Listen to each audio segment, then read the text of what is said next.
नमस्कार. आता आपण पाहत आहात बहुजन शक्ती न्यूज. आता आपण बघू शकता कोपरगाव येथे तहसील मैदानात आपले विजय जाधव हे उपोषणाला बसले आहे. आता त्यांच्याकडून संपूर्ण माहिती जाणून घेऊया का आपण उपोषणाला कशासाठी बसले आणि आपल्या प्रशासनाकडे काय मागणी आहे. विजय जाधव, मला एक माहिती सांगा, आपण जे उपोषण करताय तो संदर्भ काय आहे आपला उपोषण करण्याचा? जुना टाकळी रोड हा जो आहे हा नियमाप्रमाणे 18 मीटरचा आहे. त्याच्या पुढे भारत गॅसच्या पुढे 30 मीटरचा आहे. गेल्या 10 वर्षापासून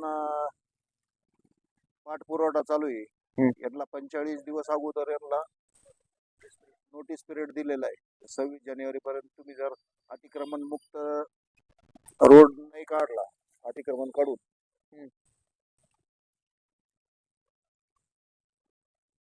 तो आपला महत्वाचा मुद्दा प्रशासनाकडे काय आहे? अतिक्रमण मुक्त करून हत्तीच्या खुणा केल्या पाहिजे. ठराविक लोक फक्त बोटावर मोजणे इतके लोक आहे ज्यांनी अतिक्रमण केलेलं आहे. मग नगरपालिका म्हणा किंवा सार्वजनिक बांधकाम म्हणा किंवा पंचायत समिती म्हणा, हे फक्त अतिक्रमण धारकाला पाठीशी घालतात काय? मग त्यांच्याकडून पैसे काही देवाण घेवाण करून अतिक्रमण करून देतात काय? गोरगरिबाचे तुम्ही अतिक्रमण काढताय, मोठ्याचे का ठेवताय? त्यासाठी उपोषणाला आहे. तर त्यांनी काय करायचं त्यांचा विषय येतो. आता जोपर्यंत अतिक्रमण मुक्त करती नाहीये, अतिक्रमण काढते नाही, तोपर्यंत मी काही उठणार नाही. त्या रस्त्यावर पूर्वी बस गाड्या चालू होत्या. थांबा एक. आता तुम्ही घ्या माहिती. आपल्या सोबत आता समक्ष काँग्रेसचे तालुका अध्यक्ष आहे, त्यांनी बी विजय जाधव यांना आपला पाठिंबा जाहीर केलेला आहे. तर त्यांच्याकडून माहिती जाणून घेऊ आपण. बोला. पूर्वी तो दळणवळणासाठी जो रस्ता होता, म्हणजे हा जो आहे टाकळी फाटा ते टाकळी गाव, तिथनं रौंद्याची नागरिक असतील, धामोरी, रौंदा, मळेगाव, थडी, हा असा रस्ता आहे का जिथं पूर्वी बसेस चालत होत्या, मोठ्या एसट्या चालायच्या. आणि शहरासाठी सगळ्यात मोठा शॉर्टकट या म्हणजे बाहेरून, म्हणजे तुमच्या टाकळी फाट्यावरनं नगर मनमाड रोडने जाणं आणि टाकळीला जाणं हे जवळजवळ 9-10 किलोमीटर आहे. आणि इथून फक्त 4-5 किलोमीटर अंतर आहे फक्त शहरापासून. तर प्रस्थापित नेत्यांनी हा रस्ता आजपर्यंत का टाळला हे मोठं गुपित आहे. आणि काही एखादा जर समजा टाकळीचा मनुष्य असेल, रौंद्याचा मनुष्य असेल, त्याला जर अचानक जर कोपरगावात दवाखान्याच्या कामासाठी यायचं असेल, तर हा रस्ता प्रामुख्याने मोठा होणं किंवा दळणवळणासाठी हा सर्वसामान्य नागरिकांना फार सोयीचा रस्ता आहे. तर या रस्त्याचं रुंदीकरण नगरपालिकेच्या हद्दीतलं नगरपालिकेने करावं. त्याच्या पुढचं PWDने जे आहे या रस्त्याचं मोठं काम केलं, तर हा रस्ता निश्चितच दळणवळणासाठी एक जीवनदायी रस्ता होऊ शकतो कोपरगाव तालुक्याच्या संदर्भाने. दवाखान्याचे काम असतील, शाळेतले मुलं असतील, कॉलेजचे मुलं असतील किंवा भाजीपालेवाले असतील, शेतकरी असतील, शहरात येण्यासाठी हा सर्वात सोयीचा रस्ता आहे. तर हा प्रामुख्याने लोकप्रतिनिधींनी या रस्त्याचं काम मनाशी घ्यावं आणि हा मनाशी घेऊन दळणवळणासाठी हा चांगला असलेला रस्ता चांगला करावा. आपल्या सोबत आहे आता प्रवीण शिंदे, संपर्क प्रमुख उद्धव बाळासाहेब ठाकरे गटाचे कोपरगाव. तर आपण त्यांच्या सोबत जाणून घेऊया. मला माहिती सांगा, जो जुना टाकळी रस्ता आहे तर त्याच्या संदर्भात आपली काय कंप्लेंट आहे प्रशासनाकडे?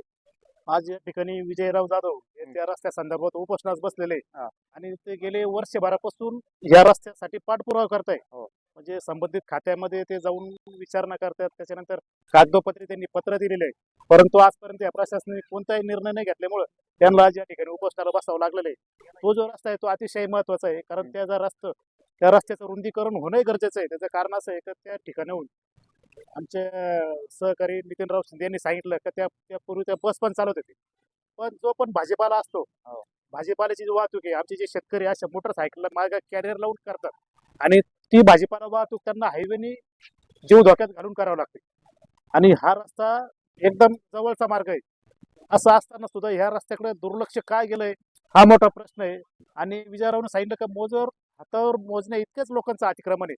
त्या 2-3 लोकांच्या फायद्यासाठी तुम्ही 70 जवळजवळ खेडेगाव आहेत त्या परिसरातले, तर 70 गावाच्या खेडेगावला वेठीस धरण्याचा हा प्रकार चालू आहे.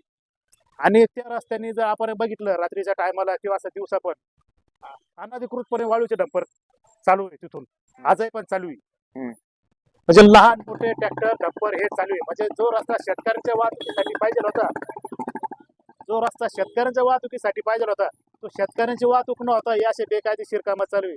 आणि आपण जर बघितलं असेल का 2-3 दिवसापूर्वीच आमदार साहेबांनी मला तर वाटतं महसूल आणि पोलीस अधिकारी यांना त्या मीटिंग मध्ये सांगितलं की तुम्ही याकडे लक्ष द्या. वास्तविक आता आमदार साहेबांनी त्यांना सांगितल्यापेक्षा आमदार साहेबांनी जिल्हाधिकारी यांनी संबंधित पर्यावरण विभाग त्यांच्याकडे ऑडिटची मागणी केली पाहिजे की कोपरगाव तालुक्यामध्ये डंपर किती, या कोपरगाव तालुक्यामध्ये वाळूचे डंपर किती, लहान डंपर किती, मोठे डंपर किती, याचा ऑडिटची मागणीच मान्य आमदार साहेबांनी केली पाहिजे. आणि आमदार साहेबांनी मागणी केल्यानंतर समजेल ना. आणि कोणाचे कार्यकर्ते वाळू वाहत आहे, कोणाचे काय हे सुद्धा पाहिलं पाहिजे. तुम्ही नुसता प्रशासनाला दोष देताय, महसूल प्रशासन किंवा पोलीस प्रशासन, पण ज्यावेळेस महसूल प्रशासन आणि पोलीस प्रशासन त्या डंपरवर कारवाई करायला जातात, त्यावेळेस त्या डंपर सोडवण्यासाठी फोन कोणाचा जातात याचा सुद्धा अभ्यास त्यांनी केला पाहिजे. कोणाचे कार्यकर्ते फोन करते आणि कोणाचे डंपर आहे याचा सुद्धा त्यांनी हे केलं पाहिजे. म्हणजे तुम्ही महसूल प्रशासन किंवा सरकारी अधिकाऱ्यांना दोष नाही देता, आपण सुद्धा त्यामध्ये सामील झालं पाहिजे, आपण सुद्धा कारवाई केली पाहिजे. तर माझ्या आमदारांना विनंती आहे, तुम्ही या तालुक्याचे आमदार आहे, तुम्ही 3,500 कोटीचा निधी आज आणला असं सांगताय आणि प्रत्यक्षात हे ज्या रस्त्यासाठी उपोषणाला बसलेले त्या रस्त्याचं भूमिपूजन 2024 मध्ये झालेलं आहे, आज 2026 आहे.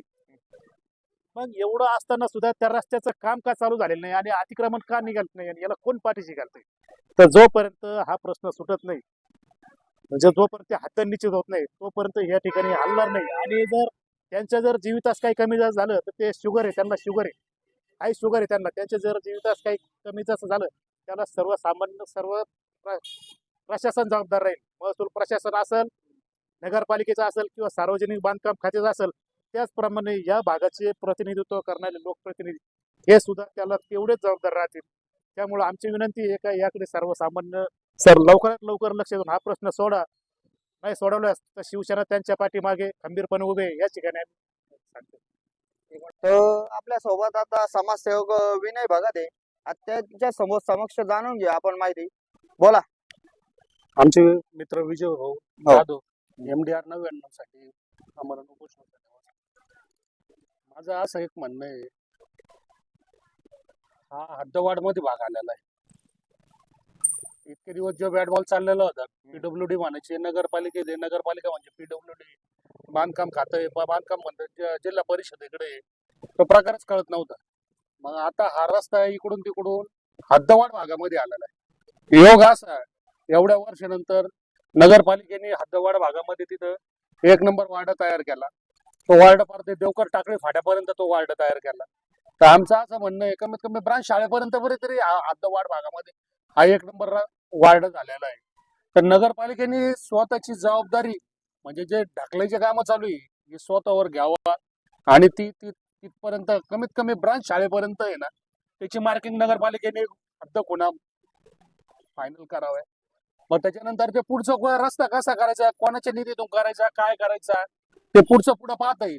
पण सध्या तो जो 60 फुटाचा DP नकाशाप्रमाणे जो रस्ता आहे ते 2-3 बोटावर मोजण्या इतक्या विजून सांगितलं का अतिक्रमण आहे. त्या 2-3 लोकांच्या फायद्यासाठी तुम्ही यांना विटीस का बरं धरू राहील? जर गाव याच्याकडे चाललेलं आहे, सुधारणेकडे चाललेलं आहे, तर ते 2-3 जणांचं जे काय असेल ते काढून फेकावं, नाही तर त्यांनी स्वतःहून मोठेपणाने काढून घ्यावा. आणि कोपरगाव नगरपालिकेला आमची एक मागणी आहे, कोपरगाव नगरपालिकेने जेवढे ओपन स्पेस आहे नगरपालिका हद्दीतले ते सगळ्यात पहिले त्यांनी मोकळे करून घ्यावे. त्या ओपन स्पेसवर काही जणांनी ना त्यांच्या स्वतःचे नावं लावून घेतलेले, स्वतःचे काहीतरी प्रकल्प केलेले, त्याचे काही ठराव आहे का ते त्यांनी पहिले मोकळे करावे. आणि नगरपालिकेने ती नैतिकता म्हणून त्यांनी ती जबाबदारी नगर रचना असन, भूमी अभिलेख असन, नगर रचना नगरपालिका बांधकाम किंवा नगर रचना विभाग म्हणणार ते भूमी अभिलेखचं काम आहे. मग कर घेताना नगर रचना येते, हद्द आता अतिक्रमण काढताना नगर रचना होती, बांधकाम खातं होतं. मग या गोष्टी जेव्हा येतात त्यावेळेला हे का बरं अंग झटकतात?